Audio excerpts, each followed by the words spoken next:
to Wild and Free Art. Today I am going to show you how I harvest a book for the bits that I want to keep. I'm very bad at hoarding and I'm trying to get better. So since my crafting space is extending farther and farther and farther into the house, I'm just trying to reduce the amount of volume of the things that I have and learn to kind of let go of some of the stuff I've been hoarding. And before I was like, oh, I got to keep the book because every page could be useful. But recently I have decided that just maybe I don't need to keep the whole book and it's okay if something ends up in the recycling bin.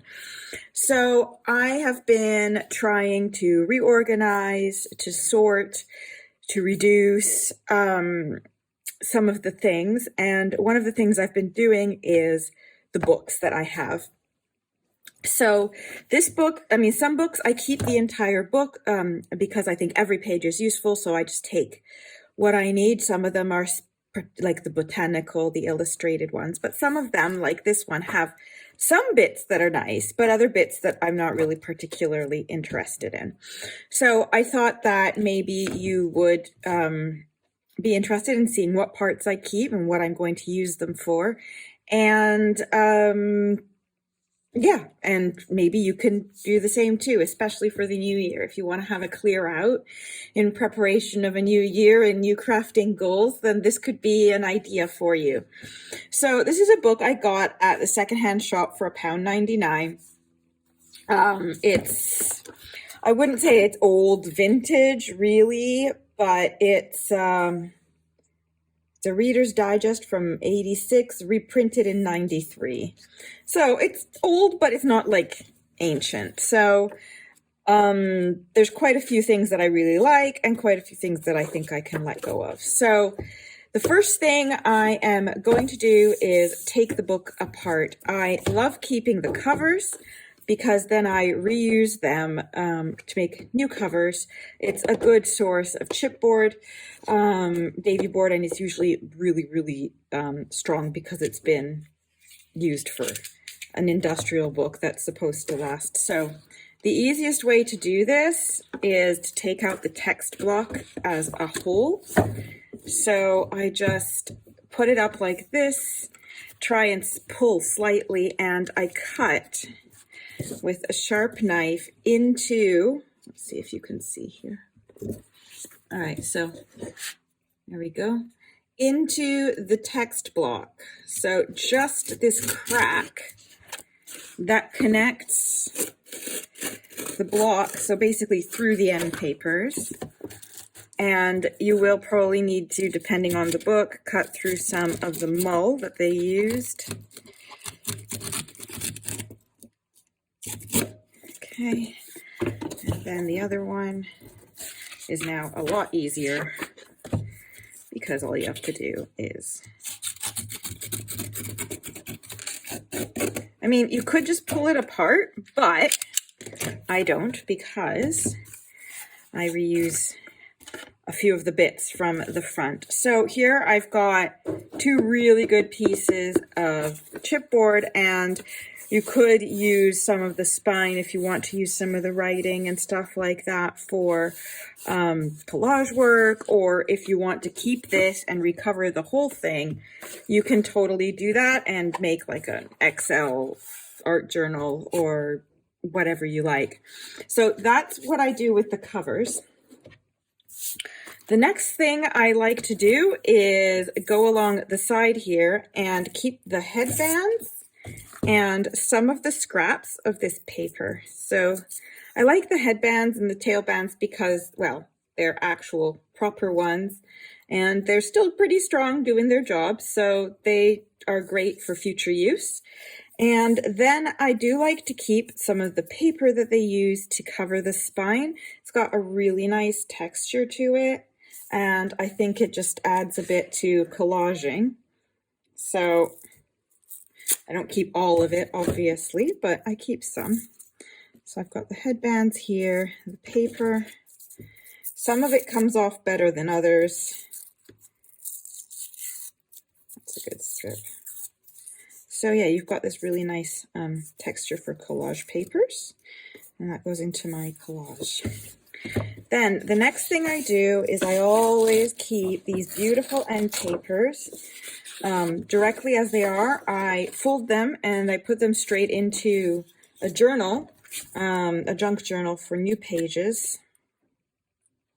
Obviously I trim off the little glue bits, but I'm not going to do that now.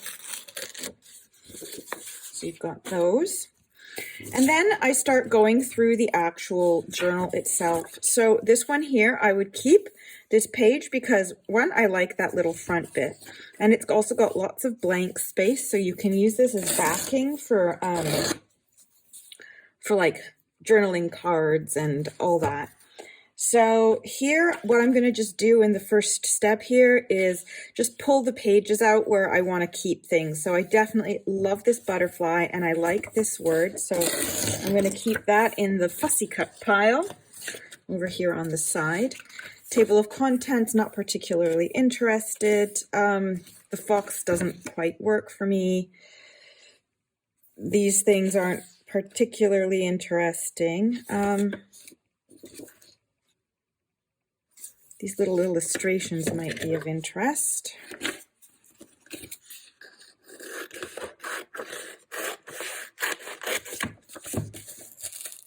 For like specimen cards. Adorable hedgehog, but he's just too big, really. Water bears, that's cute.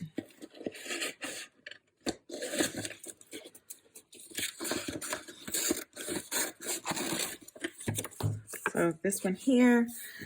Here we've got more little insets, so I'll just pull that all out to do it later. You've got a map, but it's this way, so I can't really fold it. Obviously, I mean, you might find things that you like that I haven't considered. So I've got a thing for snails and stuff. So yeah, those are going. And look at that cinnabar moth, the little bird. So we'll cut that out.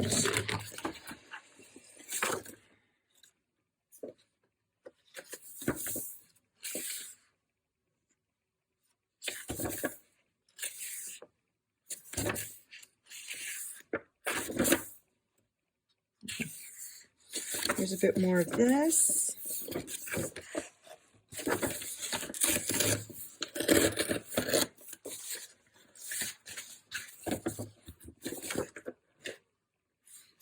Butterfly.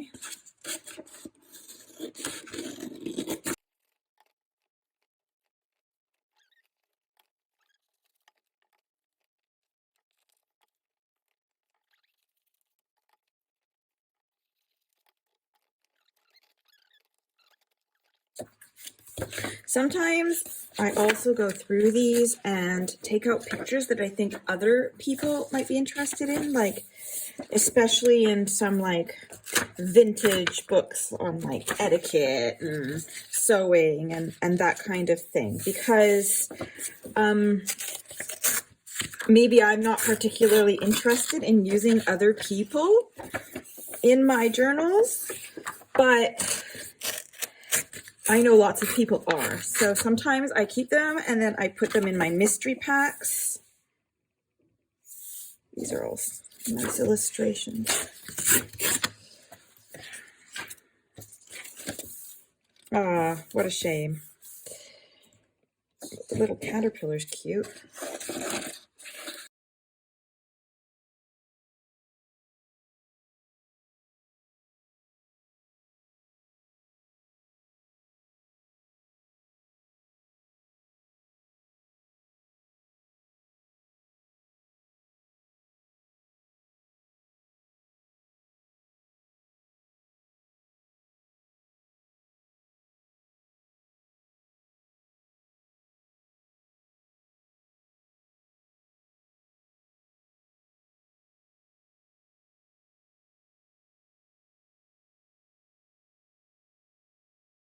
Okay.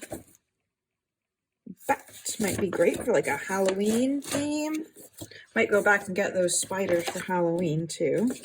And then this. So that is when I go through looking for illustrations and stuff. But then, and especially in books that are more narrative, they have a more interesting series of words and stuff. But sometimes you can find some useful or nice things that you like. So here, for example, you just kind of look at it and see if there's anything that just catches your eye on things that that you like. So like, again, this wildlife on your doorstep, I really like. I like that. So, that could become part of like a theme for a journal, for example. The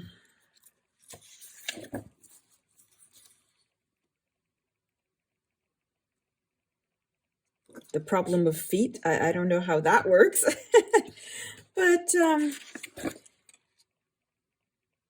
natural life, for example, I kind of like that. So I'll take it.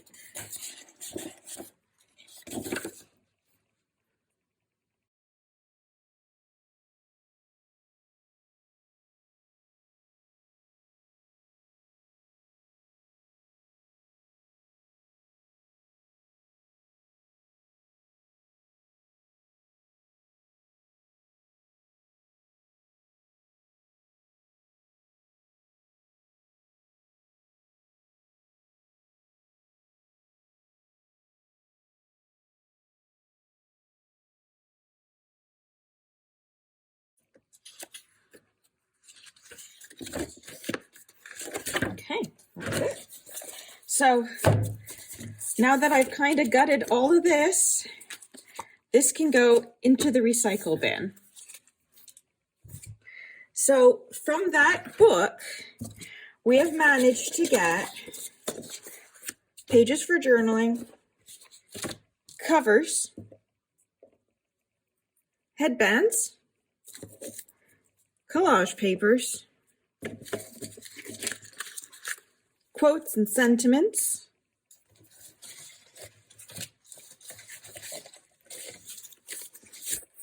and fussy cuts.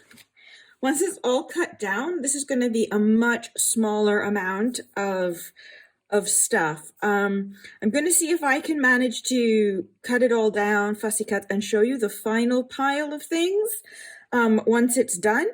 But yeah, so in this way, I have not only reduced the space that the book takes, but I also have things that I need on hand, like right away, without having to, rummage through books and books and spend a bunch of time to get that. So I hope that this has been a good idea for you. I might do a little PS additional bit if I manage to get some at least trimming of the fussy cut thing so that it's all within a certain size, and then you can just see how much has been reduced in then. So I hope you've enjoyed this video. I know maybe it's not one of my most exciting videos with, me sitting there just cutting things and looking through books, but hopefully it's given you an idea on what you can look for in any book that you have, even if it is just a plain book on, wildlife. There's some really cute things that you can just, cut out, and out of context, you can use it in whatever you want. So let me know what you think in the comments below. And if you did like the content on this video, I would really appreciate it if you could subscribe and hit the notification bell. And that way you don't miss anything new that I come up with. Have a wonderful day, everyone. Happy crafting. Okay, I'm back real quick. Here is everything all trimmed. So here's the pile of the words that I've trimmed.